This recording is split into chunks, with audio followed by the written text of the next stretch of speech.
Now let us start looking into the chapter 2, that is LTI systems, which means linear and time invariant systems. In the previous chapter, we looked into continuous and discrete time systems, where typically the input and output relation is given by the transformation. Now we will look into a special category of these systems, that is LTI systems. Whenever the system given is linear and time invariant, we call the system as LTI system. So let us consider a LTI system which is discrete time, to which there is an input of x of n given. Let the output of the LTI system be y of n. Here, whatever things we discuss can equivalently be extended for continuous time systems as well. We know that any generic input x of n can be written as x of minus 2, x of minus 1, x of 0, x of 1, x of 2, and so on. So this is representation of x of n in time series form. Here x of minus 2, x of minus 1, x of 0, and so on are different samples. Let us consider the sample x of minus 1, which corresponds to the value of x of n at n is equal to minus 1. We can represent x of n in a expression form as sigma k equal to minus infinity to plus infinity x of k multiplied by delta of n minus k. Here delta of n minus k is the impulse at the instant at n is equal to k.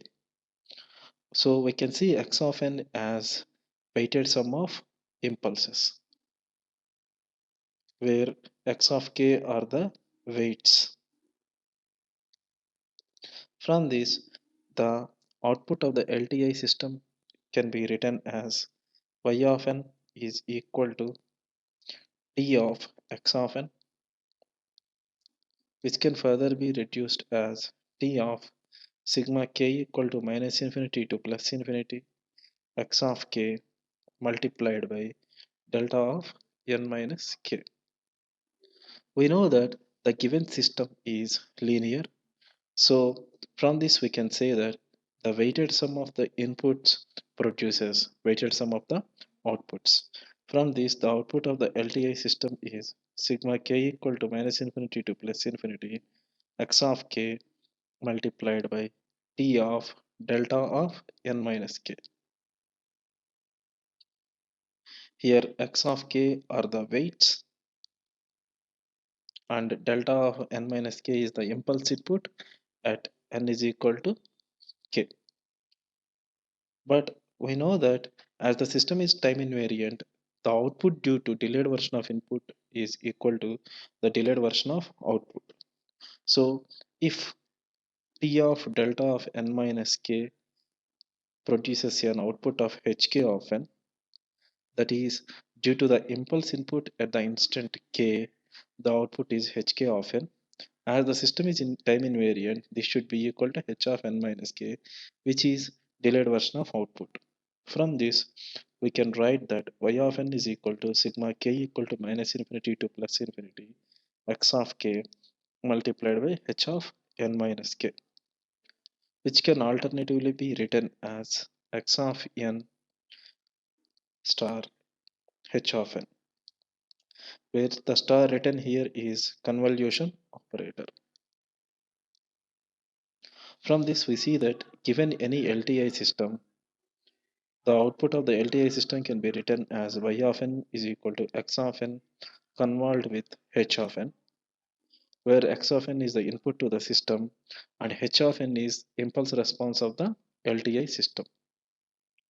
From this, we can see that the given discrete time LTI system can be equivalently be characterized using the impulse response. So any generic system can be characterized by transformation, and Any generic LTI system can be characterized by transformation and impulse response H of n. So from this we can say that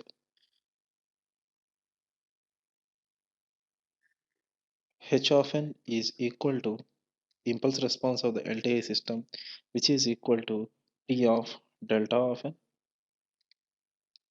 So now let us list down some of the properties, some of the cases related to the LTI systems. So in case of a so these are as related to continuous time and discrete time systems. In case of a continuous time system, the output y of t is written as integral minus infinity to plus infinity x of tau h of t minus tau d tau. And in case of a discrete time LTI system, y of n is equal to sigma k equal to minus infinity to plus infinity x of k multiplied by h of n minus k. Also, the output due to the impulse input delta of t is equal to h of t. In case of a discrete time case, the output due to the impulse input is h of n. Also, in case of a continuous time system, the length of the convolved result, that is y of t, is given as length of the input x plus length of the impulse response h, that is lx plus lh. In case of a discrete time system, the output length of the convolved result is given as lx, that is the length of the input, plus lh, that is length of the impulse response, minus 1. Also, if x of t, in case of continuous time system, if x of t starts at nx and h of t starts at nh, then starting point of y of t is nx plus nh. Similarly, in case of a discrete time system, the starting point is given as nx plus nh, where nx is the starting point of x of n and nh is the starting point of h of n.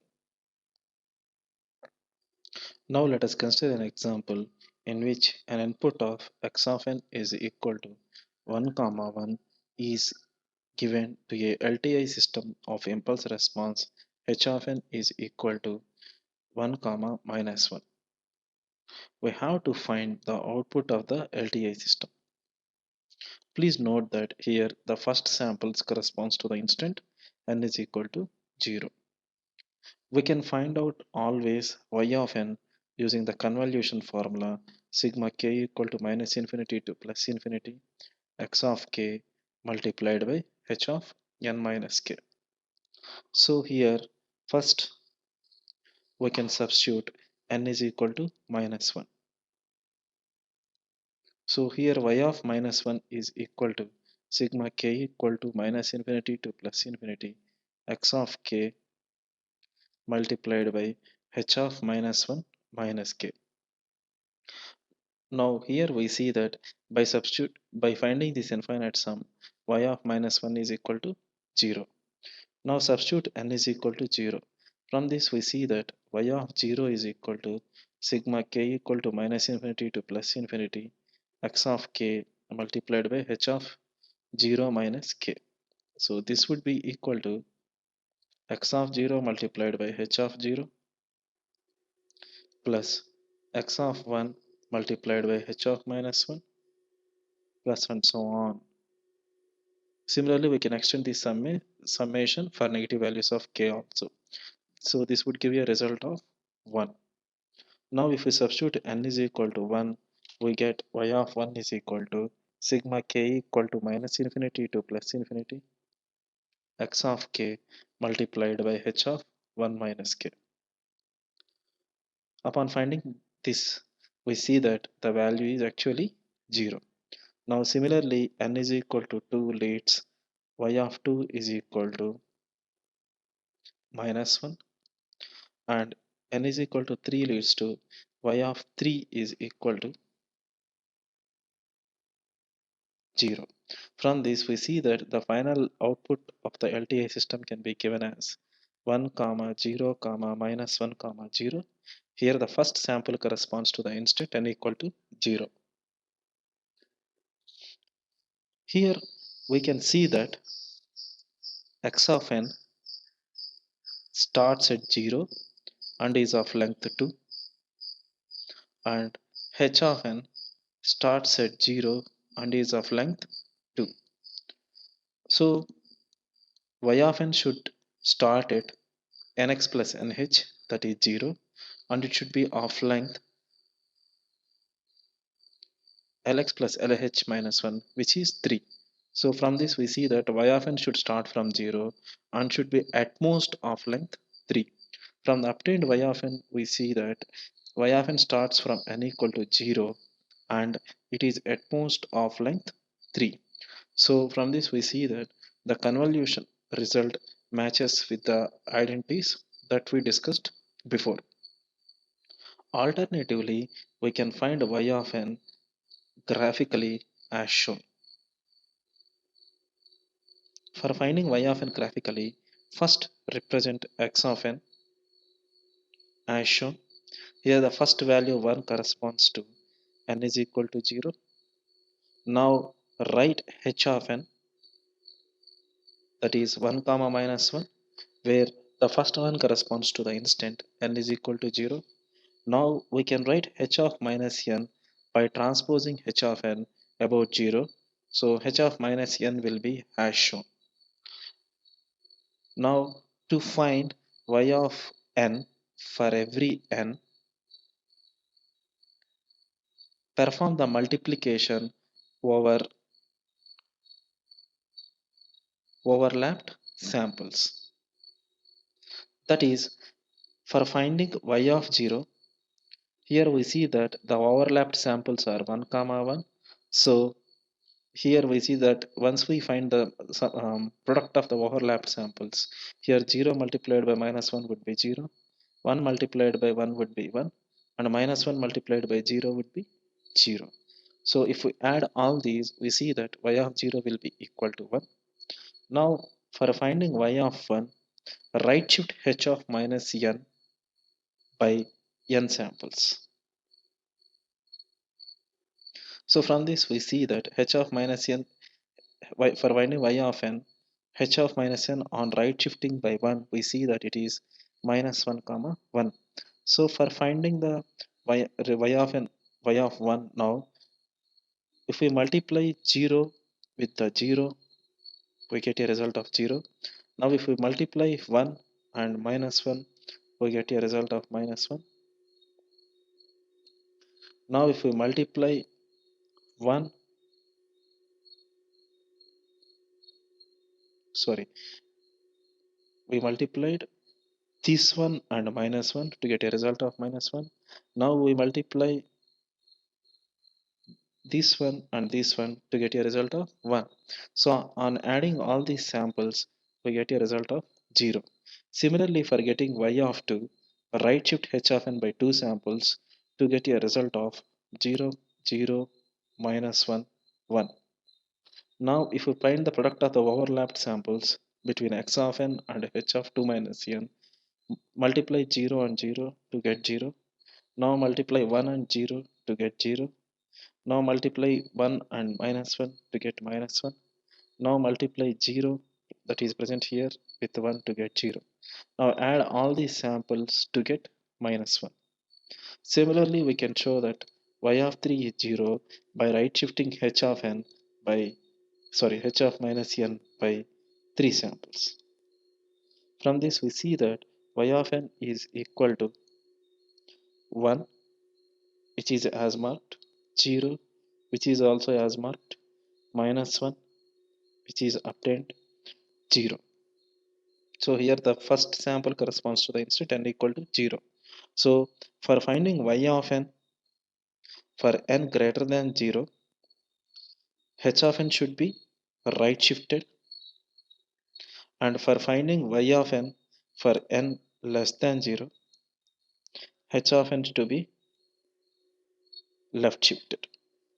So perform the left shift or right shift and finding the product of the shifted version of h of n with x of n to get y of n for every n.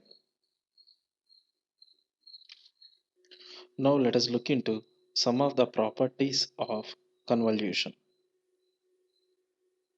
So which includes some of the properties that we discussed already. That is,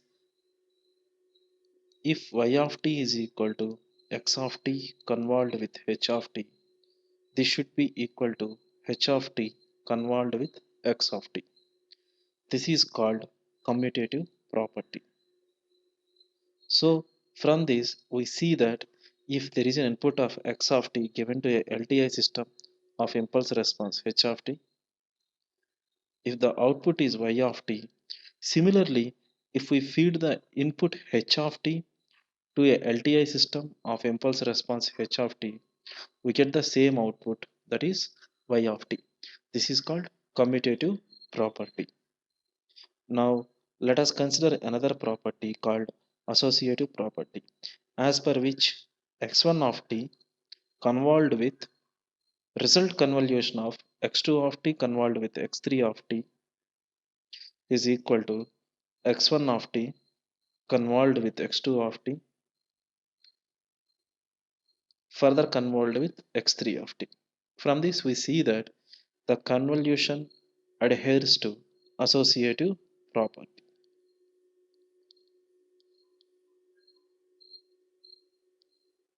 So from this we can see that if there is a LTI system, if there are two LTI systems of impulse responses h1 of t and h2 of t, and if the input to the system is x of t, the output y of t would be equal to x of t convolved with h1 of t convolved with h2 of t is further equal to x of t convolved with h1 of t first, then the result convolved with h2 of t. So from this we see that the overall response of the cascaded system is h1 of t convolved with h2 of t. Now let us look into another property, that is x of t convolved with h1 of t plus h2 of t should be equal to x of t convolved with h1 of t plus x of t convolved with h2 of t. This is called distributive property. From this we see that if there is an input x of t that is passed through two LTI systems of impulse response h1 of t and h2 of t, then if we add the outputs of both the systems, then suppose the output is y of t. Now if we can equivalently represent the system as an LTI system of impulse response h1 of t plus h2 of t. If we pass an input to the x of t to the system, we get a result of y of t, where y of t's marked in the figures are exactly same. Now also, if y of t is equal to x of t convolved with h of t, if x of t starts at nx and h of t starts at nh, then y of t starts at nx plus nh. Now similarly, if the length of x of t is lx and length of h of t is lh, then the length of the convolved result y of t is lx plus lh. These are some of the properties of the convolution, and they can equivalently be extended to discrete time systems as well.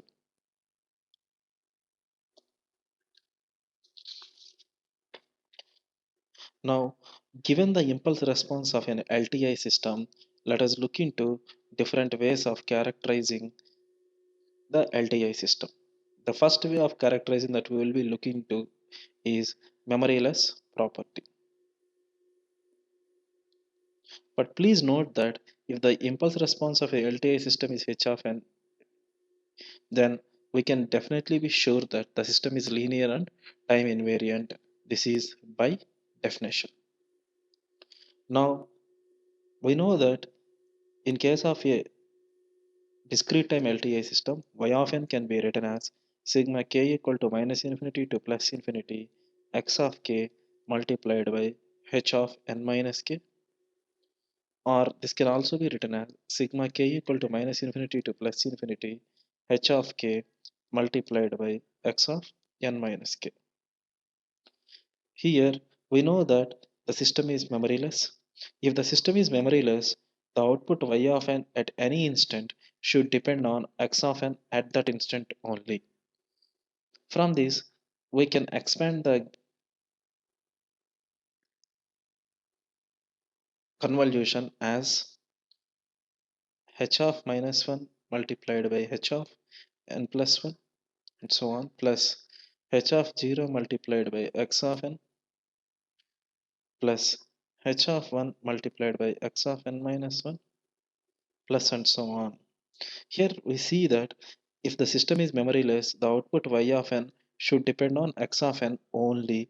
It shouldn't depend on x of n minus 1, or rather say x of n minus k and x of n plus k. From this we see that from the obtained convolution result, h of minus 1 equal to h of minus 2 equal to 0. So this can be can be applicable for every n less than 0. Similarly, h of 1 is equal to h of 2 is equal to and so on equal to 0. So this is because if the system is memoryless, the output y of n should depend on the input at that instant, that is x of n. From this we can say that y of n should be equal to h of 0 into x of n. That is, h of n should be equal to 0 for n not equal to 0 if the system is memoryless.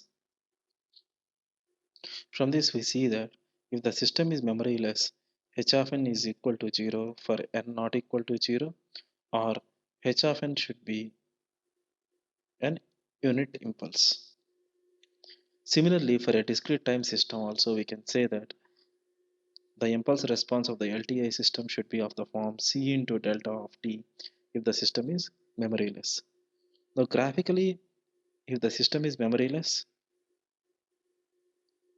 h of n would be present only at the instant n equal to 0. At all the remaining instants, the value would be h of n would be 0. Similarly, h of t also would be present only for t equal to 0, and for the remaining instants, h of t would be equal to 0. So let us consider an example. The impulse response of an LTI system is given as h of n is equal to 1, 2, 3, where the value 2 corresponds to the n equal to 0. This is not a memoryless system because h of n is not equal to 0 for n not equal to 0, which is a necessary and sufficient condition to be satisfied. Now let us consider another system, that is h of n is equal to 2, 0, where the value 2 corresponds to the instant n is equal to 0. We see that this is memoryless as h of n is equal to 0 for n not equal to 0. Now let us consider another impulse response, that is h of n is equal to 0, 1, 0. Here the value of the value 0 corresponds to the instant n equal to 0. Please note that this system is also not memoryless because h of 1 is equal to 0, which shouldn't be satisfied as per the original condition that we have written. That is, h of n shouldn't be 0. Sorry, h of n should be the original condition is that h of n should be 0 for n not equal to 0, but this condition is not satisfied. So the system is not memoryless. Similarly, h of t is equal to sine of 2t ut, which is the impulse response of an LTI system. If we see this system is not memoryless, this is because the system h of t is not equal to 0 for t not equal to 0. Now let us look into another category of LTI systems, that is causal LTI system. If x of n is the input to a LTI system of impulse response h of n, we can write that y of n is equal to sigma k equal to minus infinity to plus infinity h of k multiplied by x of n minus k. This can equivalently be written as sigma k equal to minus infinity to minus 1 h of k multiplied by x of n minus k plus sigma k equal to 0 to infinity h of k multiplied by x of n minus k. So we have written the output y of n as sum of two quantities. So if we pick the quantity 1 which corresponds to the dependency of the output y of n on x of n plus 1, x of n plus 2 and so on, that is it corresponds to the dependency of the output on the future samples. The second sum corresponds to dependency of the output on current and past samples. From this, we see that the output y of n to be from this we see that for the system to be causal, the output y of n should depend on past or current samples only. So for that to happen, the first term should be 0. So if h of n is equal to 0 for n less than 0, then the system would be causal. So if a system is causal, the condition that should be satisfied is h of n is equal to 0 for n less than 0. Similarly, for continuous time systems, if h of t is 0 for t less than 0, then the system is causal. Now let us consider an example.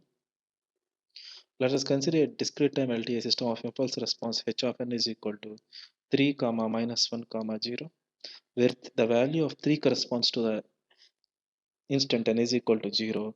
As h of n is equal to 0 for n less than 0, here we see that the system is causal. Similarly, if we consider h of t is equal to cos 2t, we see that this system is not causal.